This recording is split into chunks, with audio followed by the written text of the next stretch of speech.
अब देखिए measures of money supply in India. Money supply refers to the total quantity of money held by public in various forms at any point of time in an economy. अब money supply क्या हुआ कि लोगों के पास total कितना पैसा है, ठीक है, अलग अलग तरह में एक पर्टिकुलर टाइम पे किसी इकोनॉमी में. The main components of money supply are currencies held by the public and net demand deposit held by the commercial bank. अब ये कैसे पता चलेगा कि आपका कमर्शियल बैंक में कितना डिपॉजिट्स है और लोगों के पास कितना करेंसी है, कितना मनी है. The money supply in Indian economy is generally measured in the following forms. अब जो मनी सप्लाई है वो फॉलोइंग फॉर्म्स में हम लोग देखते हैं.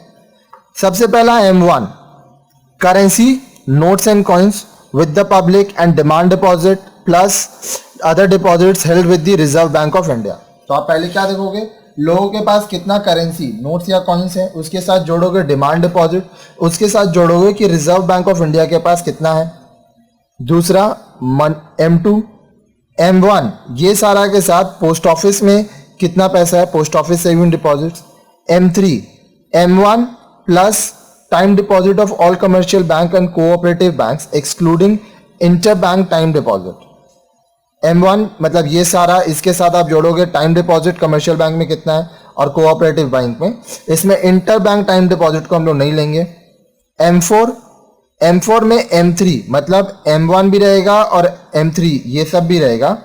Total deposit of the post office savings organisation excluding national saving certificate. National saving certificate का शॉर्ट फॉर्म है NSC. NSC का वैल्यू छोड़ के आपका जो पोस्ट ऑफिस में टोटल डिपॉजिट है वो सारा हम लोग लेंगे. All of the concepts of money supply are stated above. M1 is referred to as narrow measure and M3 the broader measure of money supply. अब ये जो चार कॉन्सेप्ट है इसमें जो M1 है ये आपका नैरो मेजर है और M3 ब्रॉड मेजर है मनी सप्लाई का. M1 is the most important measure of money supply. अब ये जो M1 है करेंसी, नोट्स पब्लिक के पास, डिमांड डिपॉजिट और रिजर्व बैंक ऑफ इंडिया के पास जो डिपॉजिट है वो सबसे इंपॉर्टेंट है measurement. M1 is most liquid whereas M4 is least liquid. अब जो M4 है वो कम लिक्विड है और M1 सबसे ज्यादा लिक्विड फॉर्म में है. अब आगे देखिए हाई पावर्ड मनी H. अब हाई पावर्ड मनी क्या होता है? The high powered money refers to the currency held by the public C. अब देखिए हाई पावर्ड मनी H और पब्लिक को हम लोग C बोल रहे हैं.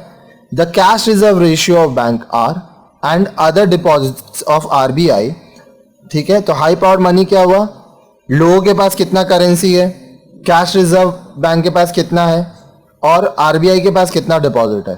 High powered money is produced by the RBI and the government of India and held by the public and the banks. अब ये जो हाई पावर्ड मनी है ये कौन बनाता है, आरबीआई बनाता है, सरकार, भारतीय सरकार बनाता है और ये लोगों के पास और बैंकों में रहता है.